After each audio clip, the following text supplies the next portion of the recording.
Warriors win the series. Andre Iguodala wins the NBA Finals MVP. I disagree completely. I'm really curious where Ben and JR stand as they join me for this clip. We just finished our NBA Finals Game 6 recap, talking about how the Warriors won and how the Cavaliers lost, because that's what happened. Yeah. So make sure to click on that. It will be somewhere in the corner, probably above JR's head, I believe.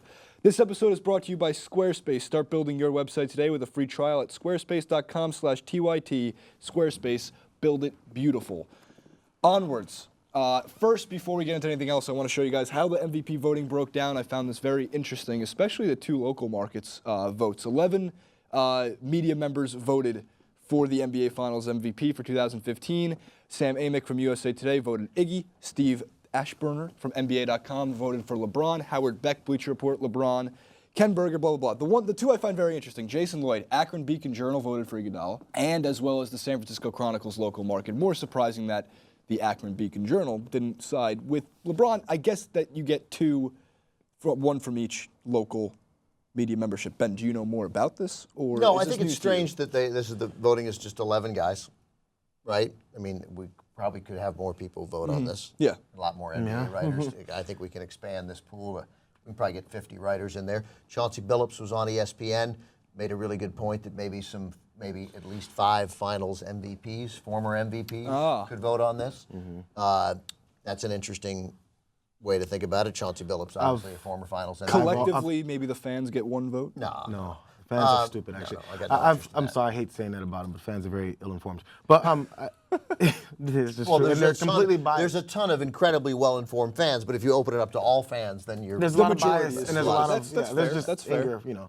But, and also, I mean, I've been one of those people that's always been in the camp of not even letting many writers do it. Because you were particularly surprised about some of the local papers from Cleveland and up north, Northern California. Well, they're going to have they're humans too. You know? So I think a lot of times just to be people somewhat detached, but have been there. I think a lot of coaches and ex-players, and certain ex-players should be the ones voting on this. And I have no beef with a couple. I don't mind writers doing it. I just think there should be more of them, and I don't mind a couple of local writers in there as long as it's as part of a larger group. 11 just doesn't seem like enough people to decide. It's not enough sample size, and a vote of 7-4. If 2 of those guys had been convinced differently, it's 6-5, and LeBron wins. That's incredibly close. You have 50 people, you probably get a better sense, and obviously we have that many national NBA writers covering the finals. Right. What's interesting is that the best player on the Warriors, who averaged 26 and 6, doesn't even get a vote. Got 0. Nothing. I don't think I really don't care, and I think most people don't care, and I'm certainly not going to get angry about it. I guess though you're incensed that LeBron did that. I'm actually yes, I'm very angry about this, and I don't think that most people don't care. I think this is a difference in generation because, as we've talked about multiple times before on TYT Sports Clips, and we've not necessarily argued about, but my generation likes to rank things, and we hold these accolades and rankings high. You guys didn't invent ranking. No, but did I say we like to invent? No, I said we like to rank things. Everybody likes to rank things. Right, this is true, but we constantly debate these things. I remember when I was a kid, we didn't even know what came after 6. That's just, we didn't even know. It didn't matter. Maybe the older generation just likes to hold on to the old players, and they just like this. I'm exaggerating this, but there's a mid-range generation that's like the Jordan generation, and no one's ever gonna be better than Jordan. There's the old generation that's like, are you kidding me? Jordan never played against the Celtics that won 15 to 20 straight championships. Those types of arguments always happen. So people hold on to their. Jordan never had to play against that first Knick team that started 5 Jews. It's a good Knicks team. So I think maybe where Jason's coming from is that the younger generation likes to do all the compiling and be like, we know we can scan the whole thing. I know, but you like to rank things, but you have the least perspective. I don't know how to actually respond to that, but I'm going to anyway. So we might have the least perspective, but we also have the most videotape and library at our own use to look back and watch it, whereas you guys didn't even have instant. They don't even know how to use the internet. Right, we never. Games were. By the way, when I was the NBA Finals, in my life, NBA Finals games were on tape delay. Right. It's ridiculous. Exactly. Or you had to wait till the morning paper to even know who won. Can you imagine nowadays? You guys don't even read the paper. You guys are the best. I actually do read the paper. I'm strange. But here's where my anger lies. One tweet helped me construct my anger. So let's go to Michael Lee. There's a tweet that actually makes... Michael Lee from the Washington Post. Yes. All right. Who wrote an article today about it. So there's a tweet from Michael Lee from the Washington Post. For the second year in a row, a player won NBA Finals MVP in part because of his job was to defend LeBron James. Both years, LeBron James averaged 28 points. Part of the reason they did give Andre Iguodala, not just his numbers in Game 6, which were good, and close to a triple-double in Game 5, but his defensive abilities in Game 4, when he started, his first game starting. You're not including the entire series as a whole. And the fact of the matter is, Andre Iguodala doesn't get open. Andre Iguodala doesn't have the effect on the floor that he does if it wasn't for the guy who, if you're going to give it to the Warriors player, is Steph Curry, who still started to light it up at the right time. Well, so I'm not just saying that LeBron James is the only MVP, but when you really look at, and this is, a lot of people always say, well, the stats don't tell you the whole thing. You cannot argue with the fact that LeBron James has done something that we have never seen in an NBA Finals. He averaged close to a triple-double. I'm telling you, I made the joke yesterday. LeBron would have, I think, rather have taken Kerr, Pippen, and Rodman at their ages now, playing alongside him in Game 5 and Game 6 than the trash he had to play with in Games 5 and Game 6. And this sounds like a big LeBron defense type of thing. And no, LeBron didn't have to come out and argue it. And it's disrespectful to give it to like a not the winning team. But the MVP from that series, and there is, I don't know how you can even debate it. I know. Seven, by the way, because 7 guys who voted, including Jeff Van Gundy, voted for somebody else. Jeff Van Gundy voted for LeBron James. Oh, he did? Yeah, so did Zach Lowe. Okay, but Hubie Brown, I mean, there's obviously there is an argument that it shouldn't go to LeBron, and that argument sort of starts with... I simply don't want to understand they that. lost. Exactly. And they lost, and the last 3 games that they lost, those games weren't that competitive. What about Jerry West, 1969? That was the first year they picked an MVP, and it seems like after that they realized, hey, maybe we should pick one for the winning team. And they haven't done it since. So the Jerry West argument, I mean, look, I was surprised. I thought LeBron was going to win, and if he didn't win, I thought it would be Curry. I didn't find out till this morning, and I was like, wow, Andre Iguodala won the MVP. Like I admit that surprised I was prepared to be upset if Iguodala didn't win the MVP award. Honestly, I was watching and I'm thinking, well, they like giving the superstars. They like to give the guy everyone's name is always on, the guy who is always on commercials. And Iguodala is not that guy. Maybe locally, I don't know. I don't live in Oakland. But when it comes to guys like this, they don't get. saying Oakland. Doris Burke said Oakland on the stage. This is a big win for Oakland. That was the first time I've heard it mentioned on national TV. Yeah, that's where they play. And maybe people don't always realize that. Just like the California Angels back when they called them that. No, they don't play in California. Anyway, they did play in California. All right, let him finish. So when it comes to giving, like I always kind of hate just automatically giving the award to the best player on the winning team without thinking. I feel like we don't have any analysis when it comes to things like that.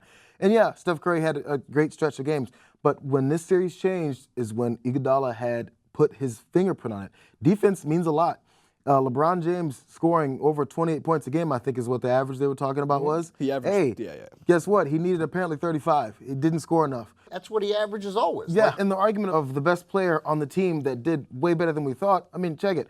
We have Chris Paul from the Clippers. They lost. They went through a grueling series against the Spurs. Chris Paul was the main reason why they got through that series. They lost. They didn't make it. Should we give him an MVP somehow? He's the best player on the team that lost. Sorry. He's MVP of that team, but that wasn't enough. It just doesn't make sense to me. He was MVP of that series. Look, here's the thing. Because they won it. If they lost it, no. Look, we have a debate. The debate is now, LeBron obviously the best player in the league right now. Is he the best player of all time? It's a reasonable conversation. He's certainly one of the 10 best players of all time. Some would argue that Top it's 5. 2 or 3, whatever. But it's hard to compare us.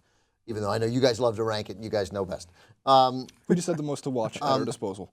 Yeah, okay. Well, I don't even know what that means. It means we can go back and... I can go back too! You don't have more access to the internet than I do? But we understand the internet. Oh, okay, I got it. All right, whatever. Do you know what an app is? What we do, and I think part of what JR is saying is that we're so eager to give it to the superstar because they're the best player. And I think that, but we also have a mindset that works against that somehow. I mean, it is hard to argue, looking back, that there was ever a year when the Bulls were winning a title that Michael Jordan should not have been the most valuable player of the league. Right. Like, it's insane. In fact, but he won 3 out of those 6, I think. I think maybe 2, maybe 4. He won every Of the MVP. MVP of the league? You mean of the league? The league. He only won, Yes. Yes. So that doesn't really, in hindsight, it doesn't really make sense. So LeBron was a bit of a victim here in this voting of, well, obviously, mostly perhaps being on the losing end, but also of doing what you expect LeBron to do. So we look at the guy who did more than we expected him to do, Andre Iguodala, because Curry, in a sense, did less than we expected him to do for part of the series. Yes. Iguodala did much more, and that's who we give the MVP to. But let's throw out some stats because they matter, right? Did you go back and look these up? Iguodala 16, 6, and 4, basically, were his numbers for the series. They're incredibly similar to Steph? Leonard's last year. Oh, I'm sorry. His stats. Oh, really? James scored at an astronomical rate, reading from ESPN, 35.8 points per game, albeit 40% shooting. But with Iguodala as his primary defender, he shot just 35% from the field. That's good. That's Only impressive. 35. But holding a guy to 35%, a guy who's going to shoot most of the time, that's terrific. Guarding LeBron James, the hardest job in basketball, Steve Kerr said. So after the first 3 games, we did start Andre because he was doing by far the best job on LeBron. I think that those stats are incredibly telling. James shot just 30% on shots contested by Iguodala. So when he contested it, he was down to 30%. When anybody else, he was shooting 42%. When Iguodala was in the game, just in the game, James shot 38% from the field, and the Cavaliers were minus 55. When Iguodala was on the bench, James shot 44%, and the Cavs were plus 30. It's like the Shane Battier effect. And that's the point, by the way. The Shane Battier, who was considered the non-numbers guy, right? The no stats all. The no stats all-star. Iguodala gave a performance that was easily Shane Battier-like, and he may be making the same contributions numbers to do. So I like that they named that guy the MVP. Right. So I'm sort of with JR. That said, I think I would have voted for LeBron because this seemed like an amazing. This seemed like his playoff series. It should have been a sweep. Something so special about it. The last 3 games, they all should have gone this way. But LeBron put them in a position where we're watching Game 4 in Cleveland and thinking, I can't believe these guys might win the series. JR's point would be, yeah, but they didn't, and they kind of got run out of the gym those last 3 games. It's a totally fair point. There's truth to all your arguments, but I'm going to be ignorant and stubborn and say I'm right. I think here's what I know JR is going to get behind, and I think they ought to do. They ought to be an MVP of the playoffs. They do that for hockey. The Conn Smythe Trophy, yes. The MVP, they really ought to do an MVP of the playoffs. They could maybe also do an MVP of the finals, and you could give Iguodala the MVP of the finals. But the vote on MVP of this playoff series would be unanimous. Yes. And that should unquestionably be LeBron James. And I think it's a worthy award. In fact, in many ways, the MVP of the NBA playoffs, that should be the most important award that they give all year, and that award should go to LeBron James. Question, do you think that the coaches should be eligible for an NBA Finals MVP? I mean, I thought Steve Kerr has done such an amazing... It sounds crazy, but if you're going to... it's for players. It's for players. Yeah, I don't know if you know, it's most valuable player. Yes, That's the name of the award. I understand that. I get it. But if we're going to give the undeserving MVP to Andre Iguodala, you can technically give it to Steve Kerr then. Yeah, I don't care. And no, they shouldn't give it to Steve. So Kerr. you would have voted for LeBron? I would have voted for LeBron, Who but I tell you, I read those stats and I could have been like, if someone had made my instinct was, of course, you vote for LeBron. If somebody had come to me and made this argument, I could easily have been persuaded to vote for Iguodala. I think you would have been. I was closing in on Iggy. But I voted LeBron. But I really think there ought to be an MVP of the playoffs. I really think. I do like that idea. I wouldn't even have thought we of that. mentioned it. We talked about it briefly, you and I. Yeah. I think apparently that conversation made a real dent. Unquestionably, it could have been Steph Curry as well. No. There's only one MVP of this playoffs. It's LeBron James. Yeah. I mean, it's systematically. It's not like he lost Kevin Love 10 games and left the regular season, and then slowly lost the rest of his players. Like he lost them in the opening series. And like, Kyrie was hurt, and then it was completely slow hurt. bleed.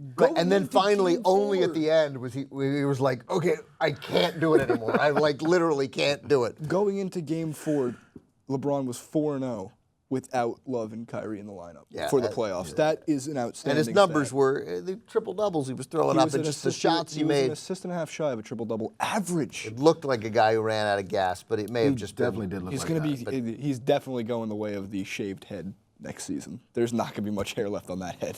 There's lots of after technology. This playoffs. But good for him, and he's a great. He is a. Say this, whatever. I don't know how you can say anything else. If you love basketball, you cannot do anything other than root and cheer for this guy. You can't. Yeah, the only reason I can is because of who he plays for. That's the only thing that's hanging me up. Dan Gilbert, Snyder? Dan Gilbert. I hope he. Oh, I mean, I hear that, but I tell you, because that was such a bad moment for LeBron and such a bad moment for Gilbert, I really liked how they were like, "Hey, look, that was an ugly time." Yeah, I don't even like comparing the two. LeBron made a bad decision the way he did it, and so did ESPN. So the blame goes on one particular guy so much, and so I put LeBron's indiscretions at a 2 and Gilbert's at a 10, to where and ESPN's at a 5. Honestly, I'll put LeBron at 5. I mean, but like it's so yeah. it's such a in the scheme of life, it's such a minor indiscretion. You know, so I mean, maybe who's like from ESPN's and LeBron's? Yeah, totally. like, LeBron's a free agent. He can say what he wants. Right. Honestly, I had a bigger problem with LeBron. And by the way, I understand it. It's fine. I would probably do the same thing because you would hate me if I was a professional athlete and I'm one of the best ones. Like but when he sat up there, yeah, and I would get to hate because when LeBron sat there between the last 2 games and said, because I'm the best player in the world. That comment, I was like, you should probably wait till you win to start saying these things. Everyone else knows that, but let's not go there yet. So those types of things are where I find more of any kind of complaint you can have about LeBron versus choosing where the hell to play. That wasn't my favorite thing in the world, but when he gets on the court, when he starts playing, when he starts lifting people up, you just can't. I mean, you can't deny it. That's why he can say it, because it's true. What's the point of this? I don't know. I just I like him, and I can't help but like him. You said, how can you root against him? The way I could is because of the. I was as mad at you at Dan Gilbert. I just forgave him too, and he's not Dan Snyder, so. Right. Well, no one's worse than Dan Snyder's the Redskins. Yes. Pigskins. Yes. Yeah. Like no one worse than Dan Snyder. Who do you think was the NBA Finals MVP? Who would you have voted for, and how would you change the voting process if you could? And thank you to Squarespace, who will be sponsoring TYT Sports in New York. If you want to build a professionally designed website, regardless of skill level, go to squarespace.com/TYT to start your free trial today and get 10% off that purchase. Squarespace, build it beautiful.